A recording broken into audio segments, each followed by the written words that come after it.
Setiap individu memiliki karakteristik yang berbeda-beda.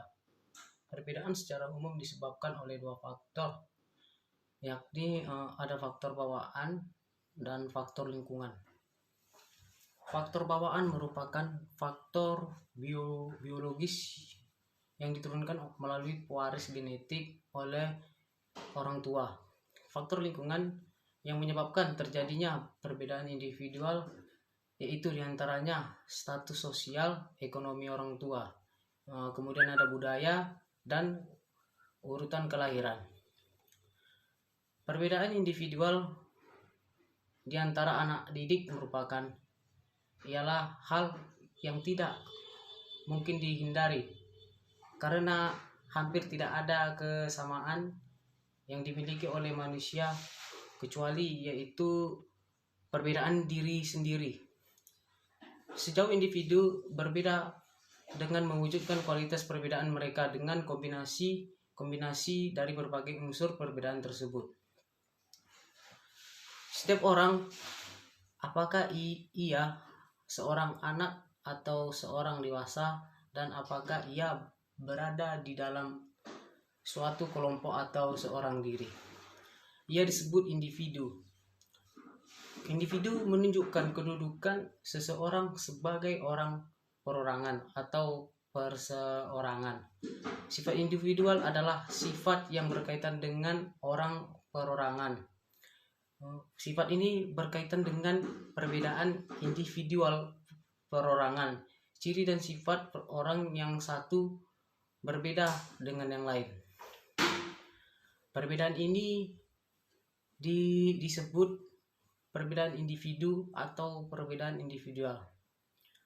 Maka perbedaan individual menurut Landgren 1980 menyangkut variasi yang terjadi, baik variasi aspek fisik maupun psikologisnya. Yang kedua, perbedaan biologis. Perbedaan anak didik dalam aspek biologis ini tidak bisa dianggap tidak penting. Karena kesehatan anak didik adalah aspek lain yang patut dapat diperhatikan dalam hal ini.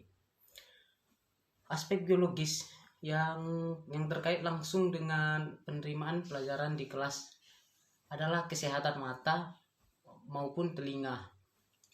Anak didik yang memiliki masalah tertentu dalam penglihatan, dalam pendengarannya akan mengalami masalah tersendirinya, yaitu kurangnya dalam menangkap pelajaran. Perbedaan biologis anak didik secara umum terkadang menimbulkan perlakuan yang berbeda, baik itu dari pendidik atau guru.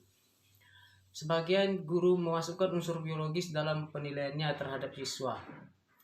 Berdasarkan ide-ide pokok tentang tingkah laku manusia tersebut, kemudian membedakan kepribadian menjadi atas 3 unit mental atau struktur, yaitu psikis, yaitu ego dan superego.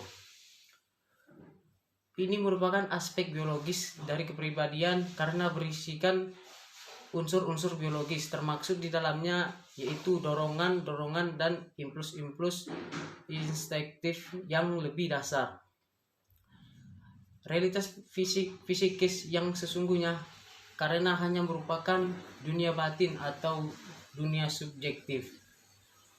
Ego merupakan aspek psikologis kepribadian karena timbul dari kebutuhan organisme untuk berhubungan secara baik dengan dunia nyata dan menjadi perantara antara kebutuhan instinktif organisasi dengan keadaan lingkungan.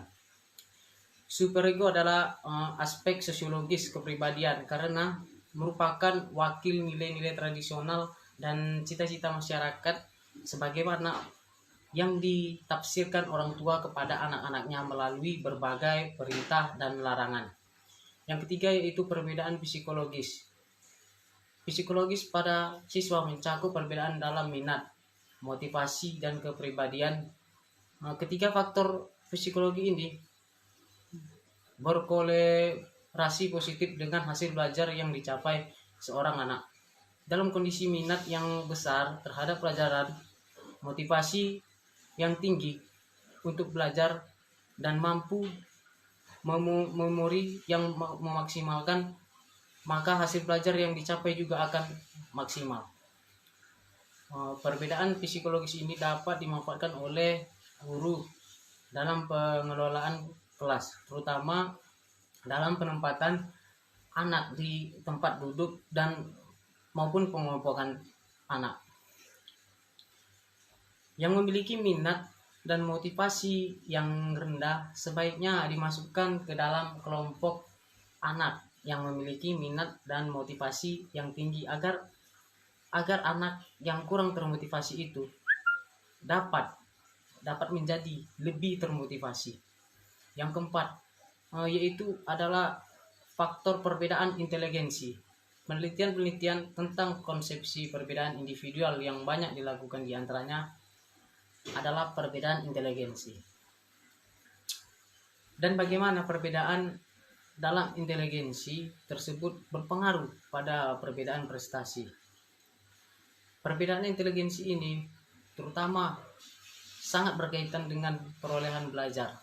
Menurut ilmuwan Ackerman dalam Berliner, yaitu proses belajar ini tersusun dari 3 fase yang masing-masingnya sangat membutuhkan kemampuan intelektual yang berbeda-beda, yaitu baik dari fase kognitif, asosiatif, dan otonomi. Salah satu ciri kematangan intelektual siswa adalah kemampuannya mentoleransikan ketidakpastian, menahan persetujuan, kemampuan untuk menghadapi kontradiksi, serta mengakui manfaat atas konsep dan pendapat yang berlawanan tanpa skeptisme. Intelektualnya yaitu tidak akan mengembangkan sikap antagonistik ketika terjadi perbedaan pendapat. Yang kelima yaitu perbedaan bakat. Meski istilah bakat dan inteligensi sering digunakan dengan maksud yang sama, namun bakat hanyalah salah satu karakteristik inteligensi. Menurut Bingham mendefinisikan bakat sebagai sebuah kondisi atau rangkaian karakteristik yang dianggap sebagai gejala kemampuan seorang individu untuk memperoleh latihan sebagai pengetahuannya maupun keterampilan atau serangkaian respon seperti kemampuan berbahasa, seperti kemampuan musik dan sebagainya. Daftar berikut ini dimaksudkan untuk membantu orang tua dan guru dalam mengenali bakat intelektual di balik kecacatan pada anak tersebut. Baik, terima kasih. Saya telah menjelaskan